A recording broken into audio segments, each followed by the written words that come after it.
Hey guys, it's Alex. Welcome back to CollectioNeo and Statue Forum.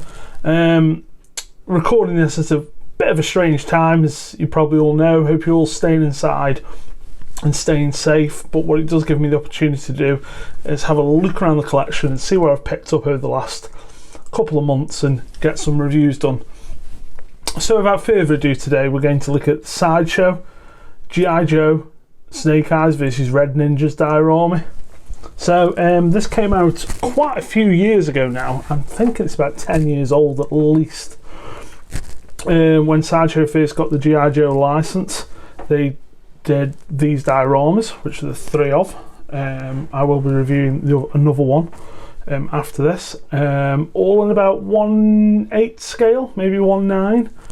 But what they did give the opportunity to do is, as you can see, do fantastic dynamic poses and multiple characters on one base, which is great. They also did some statues. They did Snake Eyes and Storm Shadow, and then they also did some premium formats. The statues are 1/5, and then they did a premium format of the Baroness and Cobra Commander. So my relationship with G.I. Joe, because I don't really think I've spoke about G.I. Joe on the channel before, I watched this as a kid, the cartoon, especially the movie. I had the big 12-inch G.I. Joes. I never had any of the G.I. Joe toys, the 3 3/4 inch ones, you know, which most people I'm sure grew up with. But the big, the main draw of that line was the vehicles. So I had none of that growing up, and it kind of came back to me about, I don't know, about 11 years ago when a cartoon came out called G.I. Joe Resolute, written by Warren Ellis, who's a great comic book writer and writer in general. And it's a great series, guys. It's only one season, it's not very long, but it's a real good serious and more realistic take on G.I. Joe, while still, it still focuses on like the Snake Eyes and Storm Shadow relationship and their origins, but it's got some real good military tech in it while still being a bit more G.I. Joe. And they did such a great job on it. And then of course the IDW comics, which are just fantastic and basically set the tone, in my opinion, for going forward for G.I. Joe. And of course there's the two movies, and the second movie isn't bad. That's all the Snake Eyes stuff is fantastic. That fight scene on the mountainside, I really like that stuff. So I kind of wanted to add a little G.I. Joe to my collection. Again, I say again because the two pieces that I'm going to review is this one, and the other one's the Flint vs Zarton diorama I've actually owned before. And I'm getting to that point in my collection where I'm just like, these pieces are really good, why did I sell them? Especially this one. It's a bit of a Sideshow classic in my opinion, just because of the pose and the whole dynamic look of the entire thing, and then the actual size of it's pretty big for a 1/9, 1/8 scale piece. This base, which we'll get into, is about, it's about 18-20 inches wide, and then probably about 15 to 17 inches wide. The statue itself is only about 15 inches tall, but it's got a really nice big footprint. As you can see, there's a whole lot of stuff going on. So we'll just start at the base, guys, and then work as well. So the base, as you can see, we've got this bit of rock here, and then all the sand is brushed. I say brushed. If you've ever seen when they do like, I'm not sure what the thing is, the technique, but there's a certain way of like brushing the sand and putting the swirly patterns in it. This has actually got that running through. What I can do is take this piece off, and you should be able to see a little bit better what I'm talking about. So I've just took this piece off, the boardwalk bit that they're on the bridge, and as you can see, we've got all that pattern running there, all on the base, all the brushed and swirly patterns. Obviously they didn't need to do that texture across the entire base, but they did, and it's really nice, really effective.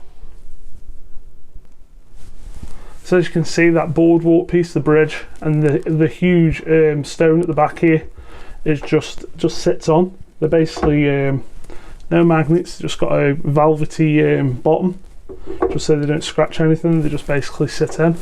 You can move the entire piece just by lifting the entire base, but the details all over are just brilliant for a small piece as well. You know, paints are like immaculate all the way through. But we'll move now on to the main event, which is Snake Eyes and the Ninjas. So let's go a little bit closer on those guys. So these are actually 3 separate pieces. This guy pegs in at the back here, and then his foot rests on this part of the bridge. His sword is a separate piece that just clips in. All the sheaves on the back of all 3 of them are separate pieces. This guy pegs into the base here, and then Snake Eyes pegs into him. So Snake Eyes, you know, there's a bit of movement, but he's kind of leaning into this sword. And then this brilliant effect, which, you know, is the selling point for me, this entire piece. I know it sounds stupid, the whole dynamic thing, but the fact that he's chopped that sword away, and it's broken, and it's caught in midair. I just think that's great. That is just genius, you know. You know, if this thing was 1/4 scale, or 1/6, you know, a little bit bigger, even if it was just this ninja on this base with Snake Eyes, I think, you know, this would be one that would be, you know, up there with, you know, more of the legendary pieces from Sideshow, you know, the OG Hulk or Dr. Doom. Because G.I. Joe stuff does sell well, it really does. And I think the only thing that's holding people back on this one is the size, but the overall footprint, like I say, is huge. And the fact that you've got 3 characters on there really sells it and really hits it home. As you can see, the detail on Snake Eyes is brilliant. It's the modern look. So he's got a lot of straps, a lot of pouches, guns holstered in there. Let's get a little bit closer on Snake Eyes if we can. So here we go, guys, a little bit closer.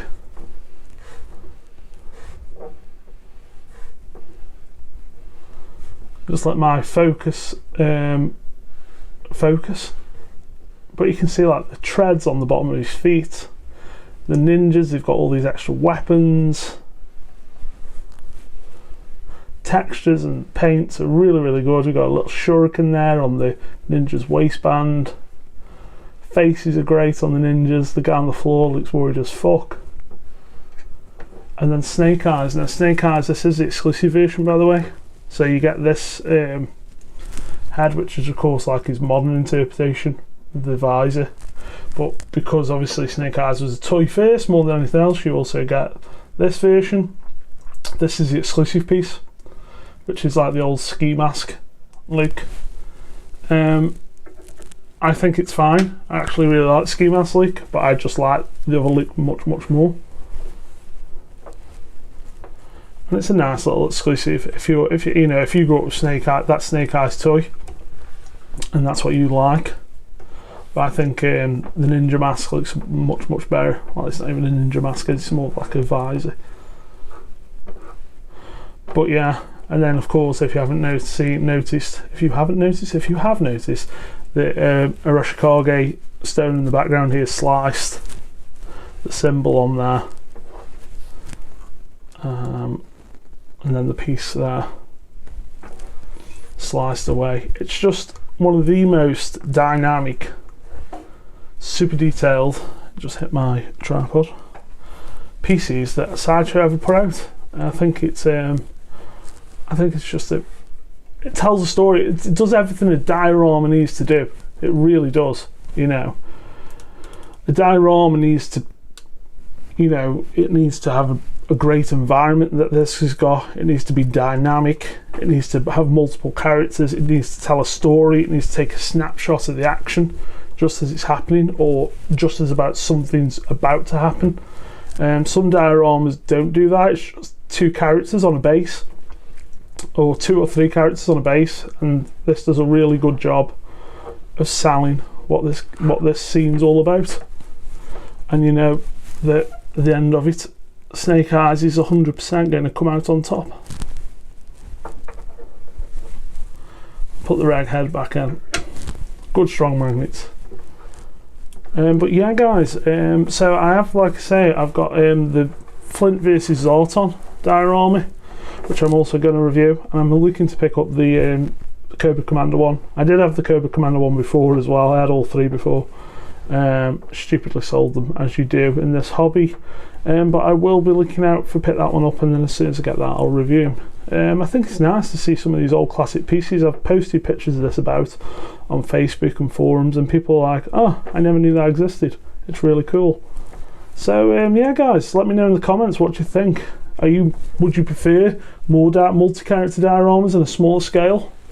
Because let's face it, this in 1/4 scale will be, you know, it's doable now. You know, the size of statues that are you know, they're becoming. Just look back to my Guts review, you know, that's probably, you know, it's way, way bigger than this and way more going on. But I do kind of like the old school simplicity. And like I say, it's a diorama in every sense of the word. So there you go, guys. That's Sideshow Snake Eyes versus Red Ninja diorama from G.I. Joe.